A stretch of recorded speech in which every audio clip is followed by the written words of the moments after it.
Fish Baby Daddy here. Gonna check out a new tank. Doesn't look too exciting when you look at it at first, but once we divulge what's going on, I think you're really gonna like it. I call this the wood tank. So I really should be calling this a Pleco tank and not a wood tank. But I really want to show you the diversity of all the different types of Plecos I have. And I'm gonna try to get in there as much as I can and try to zoom in. But I want to get as much wood in the tank as possible and try to really help suppress that appetite. That wood actually helps with their digestive system and not suppress their appetite, but get that appetite going. And what I did was I put some pellets in here too. And you can see right here on the bottom, I got these are some algae pellets. And that guy right there is a chubby Pleco. Now you really can't tell because he's hiding in that cave. But they really feel comfortable when they're in those caves and they're nice and comfortable like that. And then what I do is I can switch over here and oh, look at that. What's that tail? That, I believe, is an L191. That's a Royal Pleco. I'm sorry, L190, not 91. The difference between a 90 and a 91 is the L190 has a red eye. And then you have one that's an L191 that's gonna have a dull eye. So this guy's gonna get big. He's gonna get about 16 inches. He'll get about at least 5 inches in width, I believe. Could be wrong on that. Look at this guy posing for me. This is a blue-eyed redfin Pleco. That eye comes out as nice and blue. Can't tell too much right now with the light. But what I did was I tried to get plenty of caves. Laid out a bunch of caves in here. They feel more comfortable when they're in those caves. I got tons of wood that helps supplements their diet with algae. Temperature's roughly about 75 degrees. Oh, there's another one on the reflection you can see. So what I have in here is I got a chubby Pleco. I have an L190 Royal Pleco. And then what I also have is that I have, let's pull out a little bit here. I got two of those blue-eyed redfin Plecos, and I have a green phantom Pleco in here. He's hiding somewhere. I always get worried once in a while, and I'm like, oh man, do I have them in there? Where are they? But then later on, I end up finding them anyway, so it's kind of a relief a little bit. So I just set up this tank not too long ago. Did a ton of stuff with filtration with it.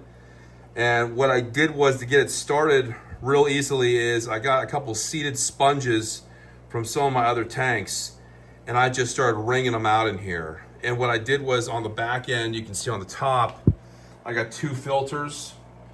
One is to the right.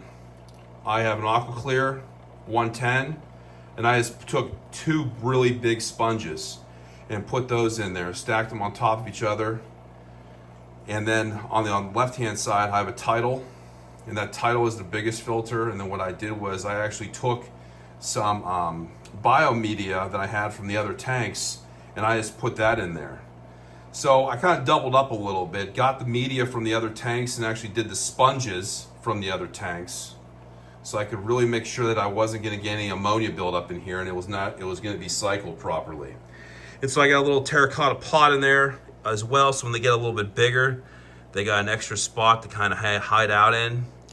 This piece of wood that you can see actually coming down at a diagonal right there, that actually has a nice big hole in the middle of it. You can see it's actually zip tied. I have it zip tied because it can float right now, and I have that bound to a rock. And I also have this other one that has like this wood, it kind of has a cave. You can see it goes all the way down. I have that zip tied too. And so the point of having them zip tied is just to make sure that they don't float and they can stay down and they're nice and secure. Wanted to save a little bit money, but also wanted to actually keep the light so it wasn't actually so bright in there for them, because I know they like a little bit of darkness. And what I did was I actually took this light and put it on top of egg crate that I spray painted. And I spray painted this with Cryo-On Fusion paint. It's non-toxic. And I zip tied it together because I didn't have enough to actually make it just all across. So I just took what I had and I zip tied it, and it worked pretty good. So that's nice and secure and it's nice and strong. I actually doubled it up in the center of it. You can see a little bit. So when it goes straight across, I was afraid that it would actually get weak and kind of bow down a little bit, but actually having this actually shoot straight across, this is zip tied right here, and this actually on the back end's on top of the tank, so it secures it a lot more, so the actual, I feel much better about it. So it's a little bit darker. They like it to be a little dark. Oh, you can see the green phantom. Oh no, false alarm. Didn't see it. So they're zipping around there, they're hiding. I want them to hide. I want them to feel safe. I want them to feel secure. Oh, look at the chubby Pleco. Is he coming out? No, he's not coming out. But you can see a blue eye back there. So they're going to come out at night when it's all completely shut off. My hope is that once they start getting a little bit bigger, I can maybe pull a little bit of this wood out, maybe use it for the other tanks. But I want to be able to always make sure they have enough room to actually swim around. If I got to open it up a little bit, I'm okay with that. But I like having enough wood in there, softens the water a little bit. I keep the water around 100 TDS in here, maybe a little bit lower. Oh, there we go. Look at a little activity there. Got some activity going back and forth. But I'm really happy with the way it looks. I know it's a lot different than my other tanks, but I wanted to give it a little bit different feel. So this is a 40-gallon breeder, so it's a little bit longer. I put a black background on it, and I put it on the side too, so you can actually really see it's nice and dark inside. And so basically what you do is you got a combination of different types of wood. So I wasn't really sure what types of wood. There's different types of wood you can get.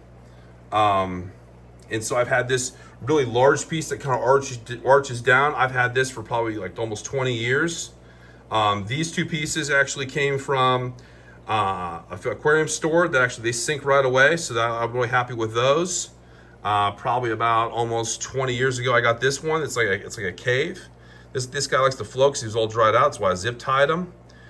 And then this one that goes straight across, I actually got from somebody who actually pulled that out of a river and let it sit for almost a year. So I'm pretty happy with the fact that it's been out of the water for a year and it's dried out. They did some stuff with boiling and actually heating it up to make sure there wasn't anything in it. So I feel confident that it's non-toxic to the fish. And so with the combination of the caves, different types of wood, I got a light on there, but it's not excessively bright. And I have it on a timer. I feed it different types of algae pellets. And once in a while, I'll put a couple protein pellets in there. Just once in a while, just because I know that the L190, the Royal Pleco, likes a little bit of meat in his diet once in a while. But I don't want to put too much of that in there. And primarily, it's wood and some algae pellets. And I feel good about it. Temperature's around 75 degrees, maybe 76, probably 76 most of the time. And I like the layout. It's much different than what I've done with the other tanks. Most of our tanks is a lot plant-based. And I have most of that biological media sitting back in those filters. And I've tested it multiple times and it looks good. So just wanted to show you that one. I can call it the Pleco tank, call it the wood tank. Wood tank sounds a little bit different, a little unique, but I want you to check that out. And until next time, Fish Baby Daddy.